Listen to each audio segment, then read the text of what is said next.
Hello friends, welcome back to class of 9th standard, subject English.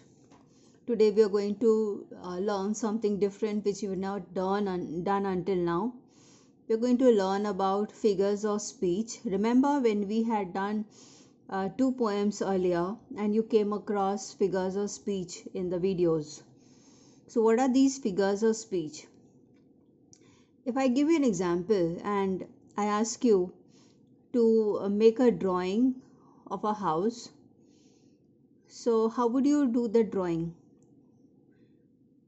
What if you just make a simple house and keep it?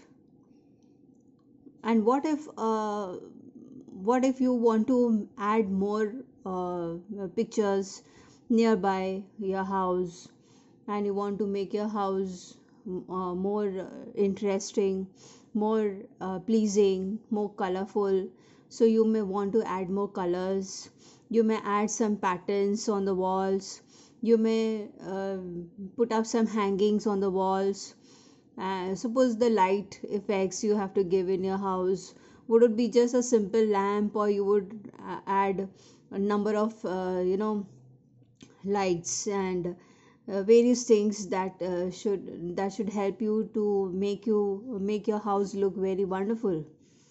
So the same thing, when we write up something, when we write a literature, we write a text, or we compose poems, if you just write some words and gather some words and do it, would it be looking interesting? You may feel, oh, it's so boring, there's nothing much.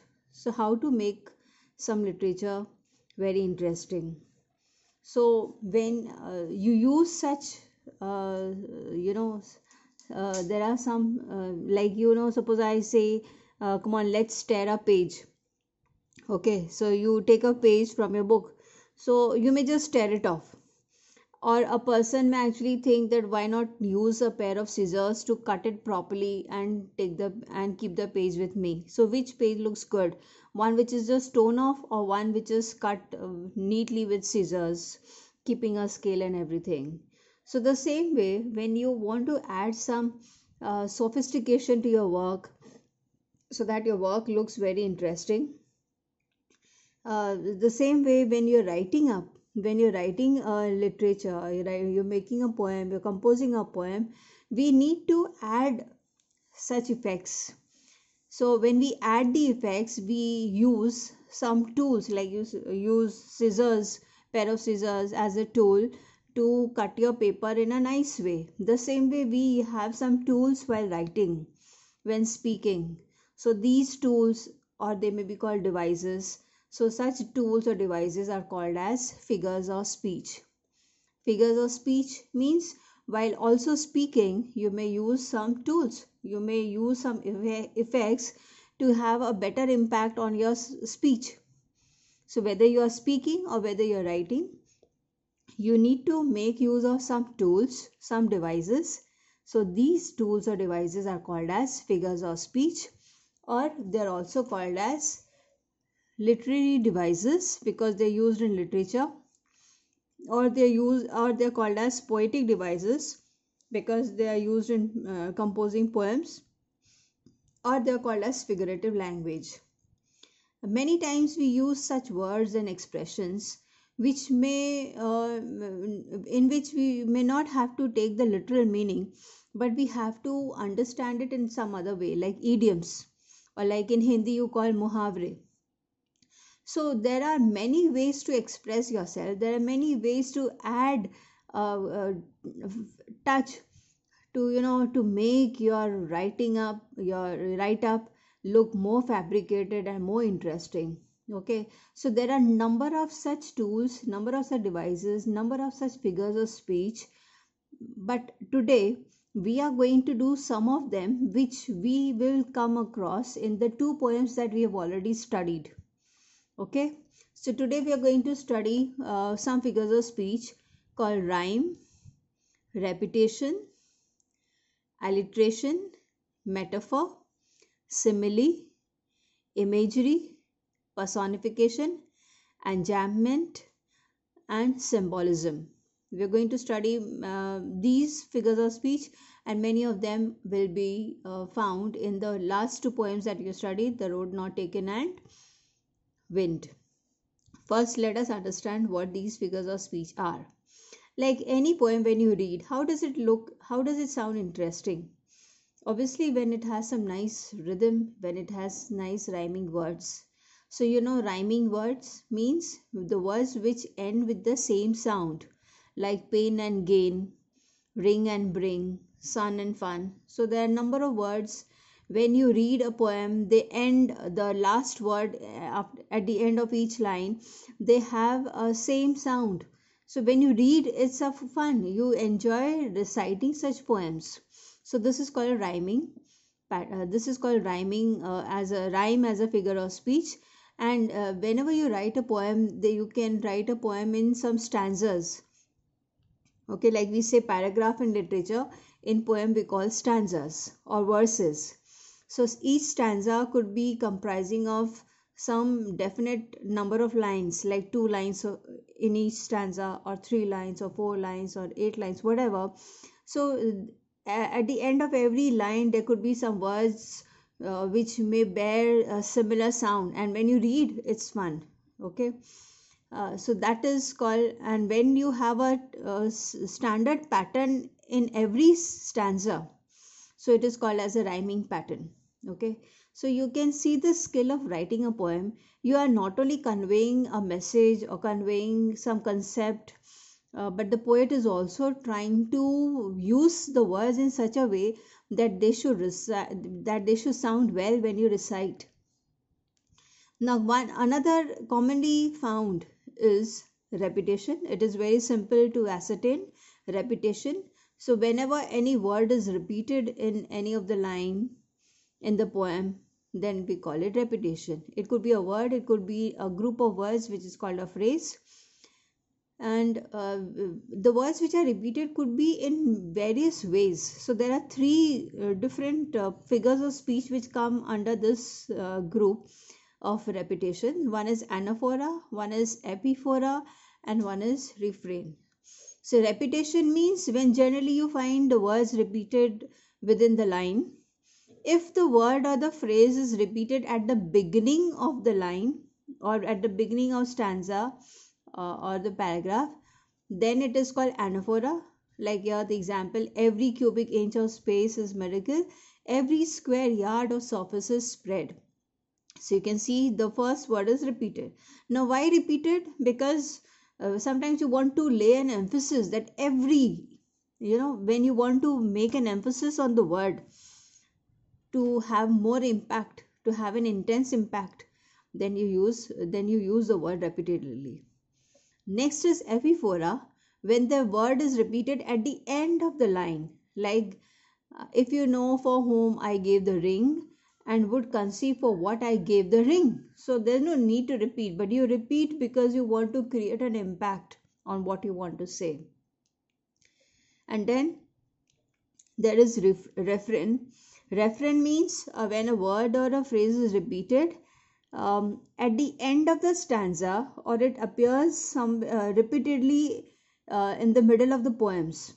Okay, then it is called refrain. So anaphora at the beginning of the line, epiphora at the end of the line, and refrain means it's a word or a phrase or a line that is repeated at the end of stanza, or it comes after 2-3 stanzas uniformly, then it is called refrain. Next figure of speech is alliteration. This is also very commonly used, and it's really fun when you come across such figure of speech, because in this you are using the words with the same consonant sound. Now consonant sound means the alphabets, there are two groups of alphabets, vowel letters and consonant letters. So when any word starts with a consonant letter, and it should have a consonant sound too, that is very important here. So if there are words in the sentence, in the line, in the poem, which have the same consonant sound, so vowel sound means A, E, I, O, U, and other than A, E, I, O, U, all the rest of the letters are called consonant letters. So if any letter, any consonant letter has a sound, it is called a consonant sound. And if any word starts with such consonant sound, like example, in summer season when soft was sun, so you can see this s consonant sound is being repeated. It's like a tongue twister. Many times you come across tongue twister.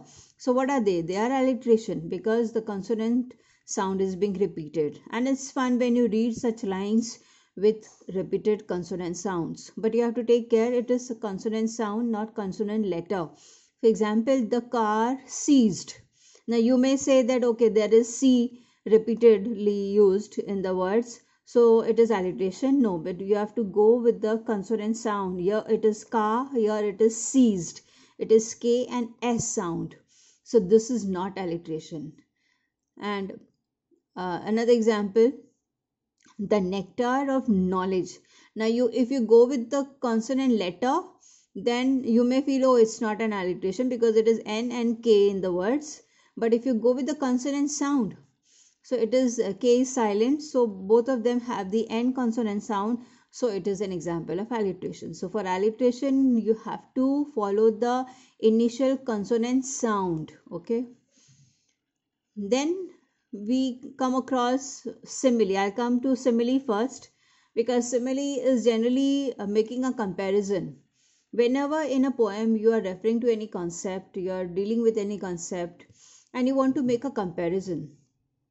You know, when you want to express a word, it's very difficult to express all over again. But if you just say, suppose I have to express a boy who's very strong, so you know, I'll keep saying that, oh, he's so strong and he can fight, he can do lot many things and all that. Instead of all that, if I just say in short, oh, he's like a lion.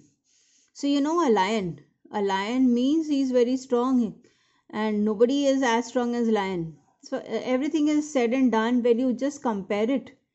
So such comparisons which convey the meaning very quickly, so it is called simile. Suppose he is as busy as a bee. So I am comparing a boy who's so busy like a bee. Now why bee? Because you know, bee is an insect which constantly moves around and is like busy making the collecting the nectar and making the honey, the honeycomb, and they're constantly working. So if I have to express a boy who's so working, so hard working, and he's always busy, I just need to say that, oh, he's like a bee. So it's a direct comparison, means he's almost the same. When I compare two as the same, at the same levels, two objects or two persons, or one person with an object, or either way, then such comparison which is directly done, and to make it directly we'll use some words like as or like, or he's like a lion, or he's like a bee. So it's a direct comparison, so it is called simile. Now, when a comparison is not done directly, then we come to metaphor. In short, if I just come to say that, oh, he was a lion in a fight, instead of telling he was like a lion, where I say directly like he's like a lion, but I say he was a lion, means I am in a way comparing him again with the lion, but I didn't mean it, I didn't imply it directly. So it is called metaphor. So when I compare but not directly, then it is called metaphor. Like example, time is money. So here I am again comparing time with money. Means why money? Means the way money is so important, that way time is important. Okay, the as important as money, time is. Or another example, famous example, is the camel is ship of desert. Instead of telling all the importance about camel in a desert, that how important camel is, if I just say that it is a ship of desert, so the crux is immediately got the moment I compare it with a ship. I didn't say it is like ship. If I say it is like, means I'm making a direct comparison and it becomes simile. But when I do not make a direct comparison, then it is metaphor. And making such comparison conveys the meaning in a very short way and quick way, and it becomes very meaningful as well. Why ship? Because the way you need a ship to travel, The same way you can use the camel to travel in a desert. So it is called camel is the ship of desert. Now we come to imagery. Imagery means imagining. So when the poet uses the words or he expresses his ideas, he makes such expressions in the poem in such a way that while reading the poem you are able to imagine the entire place that he's referring to, the entire concept that he's referring to. Either you are able to imagine the image, or it can also appeal to various other senses, like not only what you can see is your imagination, but you can also sometimes imagine some smell, or you can imagine some touch, or you can imagine some sound, some taste. Like even today I don't have any food plate here around me, but if I suddenly imagine what Manchurian is like, so I can just imagine the taste Manchurian has, so it's there in my mind. So when I express such a thing, that immediately it will appeal to your taste, sense of taste. So you get the taste, you get the smell. So when there are words expressed in such a way that they immediately appeal to your senses and help you imagine in the right way and in the best possible way, then only the poem becomes effective, because you're able to imagine it so well. Like if a story is told, and if I just say the story in simple words and I finish off in 2 minutes, will you enjoy the story in whole? No. But if I give you each and every description while I narrate the story, how it begins, what is the place, what is it like, and each and every description helps you to visualize. It's like some video going on in your mind, and you can just understand everything very clearly. You, as the way you watch a video, without video, you can actually, by reading you can imagine, and the purpose is served. You can understand everything what the poet is trying to convey. So that is imagery. And most of the poems are expressed, if there are good poets, they are able to express very well what they want to try to show, what they want to describe. Like the poems you've done, The Road Not Taken or The Wind, so our poets have expressed them well. And we are able to imagine what is the road like. Two roads are diverged, or the wind which is damaging, which is entering the house, and it is damaging it is throwing your books, your pages, and it is like damaging your doors, your windows, everything. The way it is told, you are able to imagine. So that is imagery. Next, commonly used is personification, and it's a very interesting figure of speech. Whenever a poet is trying to personify any object or an animal, means he is making an animal or any object work.